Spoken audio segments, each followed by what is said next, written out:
जय श्री राधे कृष्ण साथियों। मैं भी कृष्णा ज्ञान सारा चैनल में आपका स्वागत करती हूँ। कैसे हैं आप? आपके अच्छे स्वास्थ्य और सुखद जीवन की मंगल कामना करती हूँ। आपके अपने इष्ट देवों को कोटि कोटि नमन करते हुए, बड़ों को प्रणाम करते हुए वीडियो प्रारंभ करते हैं। साथियों, आज बात करते हैं चातुर्मास में प्रतिदिन सुनी जाने वाली तुलसी माता की कथा।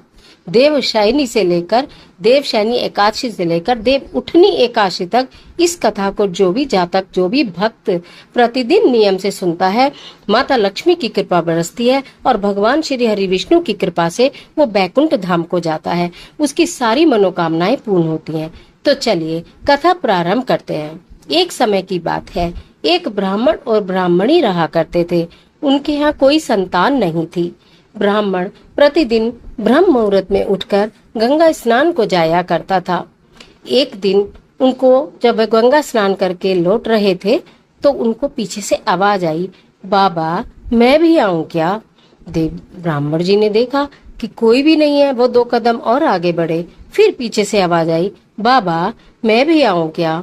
अब ब्राह्मण को हैरानी हुई कि दिखाई तो कोई भी नहीं दे रहा, लेकिन आवाज आ रही है। उन्होंने सोचा शायद मेरा भ्रम होगा। वो फिर 2 कदम आगे बढ़े। फिर आवाज आई, बाबा मैं भी आऊं क्या? अब ब्राह्मण सचेत हो गए। उन्होंने सोचा कोई ना कोई तो है।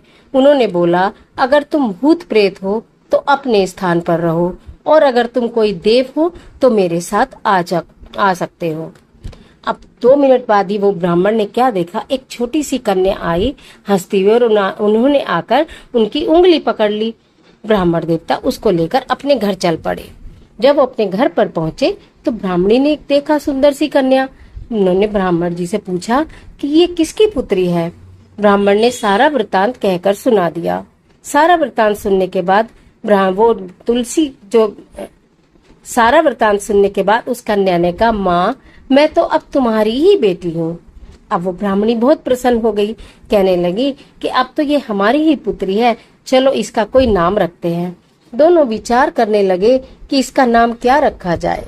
तभी ब्राह्मण ने कहा, क्यों ना हम इसका नाम तुलसी रख दें, ये हमारे आंगन की तुलसी रहेगी। ब्राह्मणी ने कहा, बहुत उत्तम नाम है, हम इसका नाम तुलसी रख देते हैं। उन्होंने उसका नाम तुलसी रख दिया। तुलसी उनके घर में पलने लगी, बड़ी होने लगी और खेलने कूदने लगी।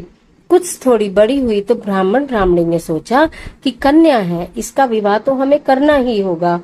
तुलसी ने कहा, बाबा मेरे विवाह की आप फिक्र ना करें, मुझे लेने तो स्वयं श्री हरि विष्णु बैकुंठ से आएंगे, आप तो बस विवाह की तैयारी करो।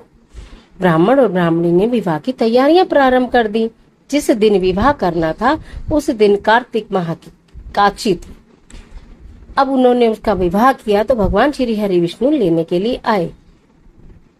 जो ब्राह्मण और ब्राह्मणी थे वो दोनों बहुत दुखी और रोने लगे कि हे बेटी तुम कहाँ जा रही हो? हम तुम्हें तो लेने भी नहीं आ सकते, हम तुम्हें मिलने कहाँ आएंगे?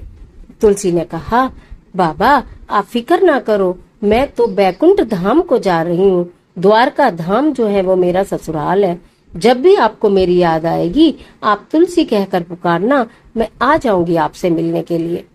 वो कहने लगे ठीक है, लेकिन अब मैं जा रही हूँ तो अपने आंगन में एक तुलसी का पौधा लगाओ, उसे बेटी समान समझकर, मुझे समझकर उसकी नित्य प्रति पूजा करो, उसकी लालना पालना करो। ब्राह्मण ब्राह्मणी बहुत खुश हो गए। तुलसी विदा हो गई। उन्होंने अपने घर में एक आंगन में तुलसी का पौधा लगाया, जिससे उनके मन को बहुत शांति मिलती थी। वो उसकी पूजा किया करते थे, उससे बातें किया करते थे। ऐसे ही समय व्यतीत होता चला गया। कुछ समय बाद दोनों घोर वृद्धावस्था को प्राप्त हुए और उनका मृत्यु का समय नजदीक आ गया। जब उनकी मृत्यु हुई तो बैकुंठ धाम से भगवान श्री हरि विष्णु के द्वारा भेजा गया वाहन उन्हें लेने के लिए आया और उन्हें मोक्ष की प्राप्ति हुई। हे तुलसी माता, जिस प्रकार ब्राह्मण और ब्राह्मणी पर तुमने दया की, इसी प्रकार कहने वाले पर, सुनने वाले पर, सर्व जन पर अपनी दया करना। जो भी नियमित तुम्हारी पूजा करे उसको मोक्ष की प्राप्ति देना और उसके ऊपर अपनी कृपा बनाकर रखना। तो आज के लिए इतना ही। आशा करती हूँ कहानी बहुत आपके लिए उपयोगी साबित होगी। चातुर्मास में प्रतिदिन इस कहानी को सुनना। प्रतिदिन कहानी आप किसी भी अवस्था में सुन सकते हो, पीरियड में, सूतक में, पातक में। आप कहानी सुनेंगे लेकिन तुलसी जी की पूजा उस अवस्था में नहीं कर पाएंगे, लेकिन कहानी आप इस कथा को प्रतिदिन सुनिए, औरों को भी सुनाइए।